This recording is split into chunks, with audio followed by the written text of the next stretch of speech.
right, welcome to our color splash assignment, which is going to have you guys editing a picture you have taken so that you selectively colorize a portion of your picture and then you black and white out the rest of your picture. So keep in mind that when you are taking a picture or using a photograph, this should be your piece of artwork, so it should be your photograph.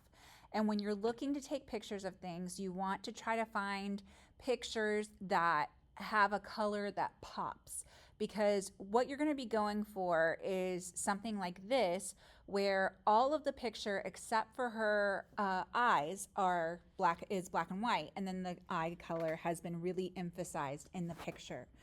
So I'm going to start with, I'm not going to click new file. I'm not going to start with a canvas. I'm actually going to start with my actual image.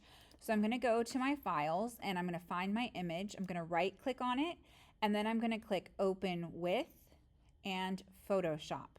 Okay, so I'll leave this here for a second so you can see. So this opens my image directly into Photoshop so that the main layer of the image is the actual picture. Now, this is the same picture I just showed you, but in full color. So if you're wanting to do a project like this where the focus is eyes or anything that has a color that's very prominent, lighting is going to be very important. If you have a lot of shadows on the face, then the color is not going to pop and it's going to come out very grayscale, regardless of if you try to decolor the rest of the picture. So this is going to be an important lighting assignment, whether you're using artificial lighting in the classroom or you're going outside. You don't want it to be so bright that it blows everything out and everything's overly exposed, but you want to have enough light so that the colors are very clear and crisp. So what we're going to do in this version, I'm going to show you two different ways to colorize a selection of a photo.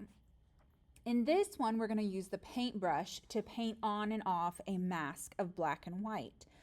So what we're going to start by doing is coming up here to the menu and we're going to click layer and we're going to click new adjustment layer and black and white.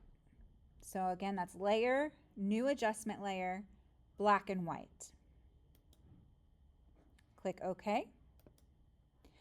Now we can see that the entire picture has turned black and white. Over here we have our black and white mask. And right here we have some preset defaults. So this controls how the black and white filter is going to look on the image.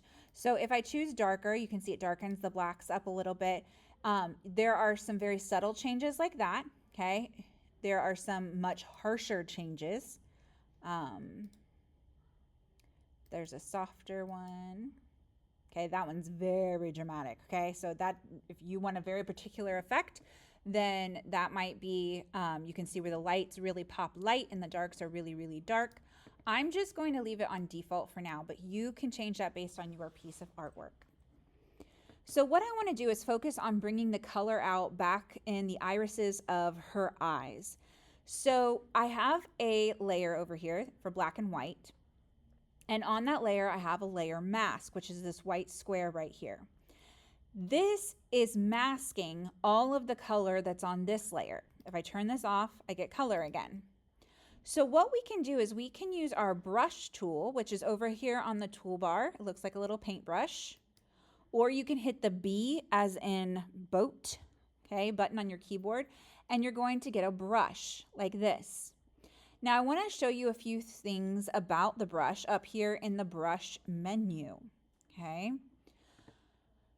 If you click on this white circle, you're going to be able to change a couple things. You can change the size of the brush. So now I have a little brush, or I can have a very big brush, okay?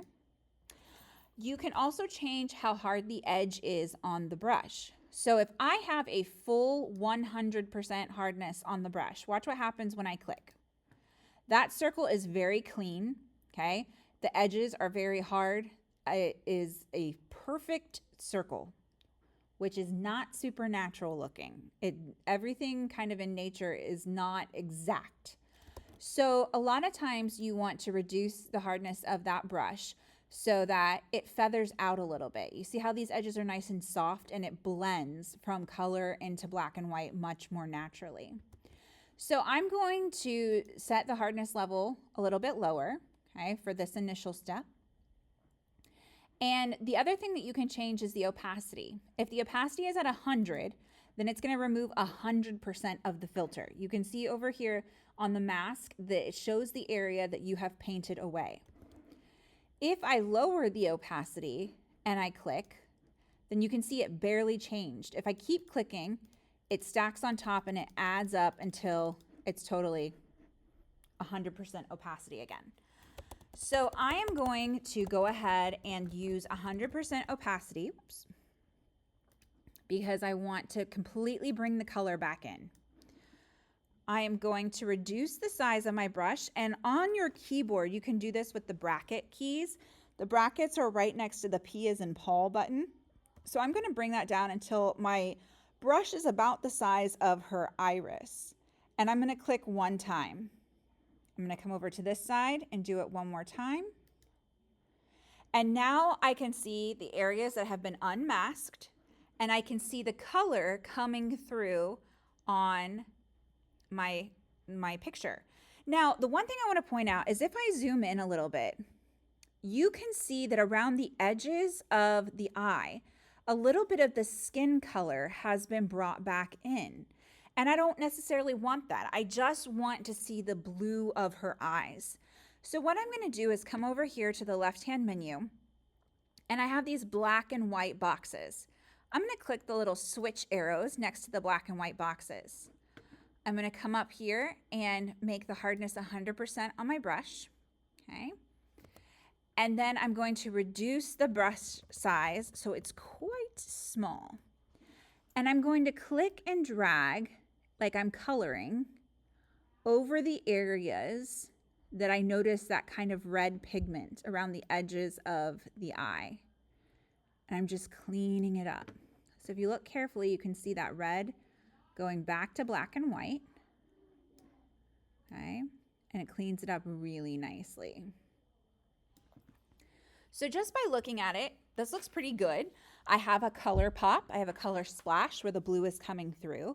But what's really great about Photoshop is you can customize so much. So once you get to this point, you can now take it a step farther and create a really cool piece of artwork. So we're going to come back up here to Layer, New Adjustment Layer, and we're going to choose Hue and Saturation. And click OK. The first thing I want to show you is the slider bar on the saturation. That is how much of a color can be visible in your picture. So if I reduce this all the way down, now my eyes are black and white again because there's absolutely no saturation of the blue anymore. You can't see it anymore. But watch what happens if I bring it all the way up to 100. Now this is what we call oversaturated. Okay, if you think about a sponge that is oversaturated, it's dripping water. It can't hold any more water. So what happens is you get kind of this color bleeding around the area that we were using where the saturation is just way too intense and the pixels kind of blast out here in this hot pink color. Now we can take our brush and we can click on our black and white mask to bring that color down. Okay, and this is a good way to help you really clean up the edges and make sure that you've got everything nice and cleaned up. There's no colors popping through where you don't want them, okay? But once you remove all of this oversaturation, you probably don't want to leave your saturation up at 100%. You want to bring it down to something that's a little bit more natural. So I'm going to click on Hue and Saturation again, bring it back down towards the middle. The hue slider allows you to change the colors. So here's the really cool part where you can take the part of your picture that you're doing a color splash on and customize it and make it something very unique. That's very good for the Halloween time. Okay, you can give your subject a color set of eyes that is not natural, but looks very artistically appealing. Okay. So this allows you to practice and work with the brush, masks, and different adjustment layers. Now, one other thing I want to show you That was a very simple selection because it was circle shaped. It matched our brush. I want to show you how to make a selection if you are trying to choose something that is not directly a circle. So we're going to come up to the select and we're going to click color range. So this flower is obviously the piece that I'm going to be looking at selecting. So I am over here on my color range selection and I can see I've got a little dropper, a dropper with a plus, and a dropper with a minus. So I'm going to start by clicking on the dropper with a plus, and I'm going to start clicking in the red. And I'm going to click on all the different shades of red in this picture until I am sure that this shape over here matches the shape that I want to select over here. Okay? And then I'm going to click OK. Now, I could see that I got most of the flower. I have a couple speckles here in the middle that did not get picked up. So I'm going to come over here to my toolbar. I'm going to select Quick Selection Tool. I'm going up here to the top where I'm selecting the plus. And then I'm just going to click on these little spots to get them. Okay.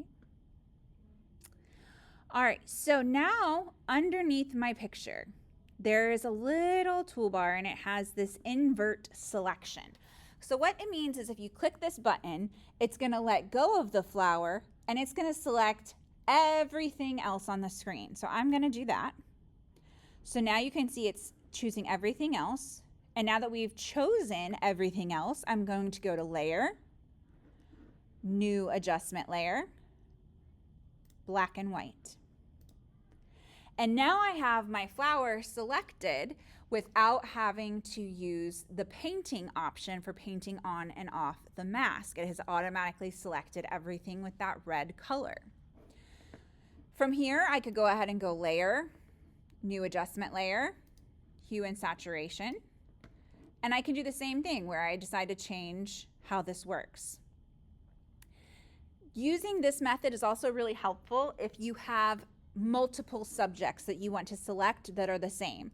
So if I had multiple red flowers on the screen, it wouldn't just choose one red flower, it would choose every red flower.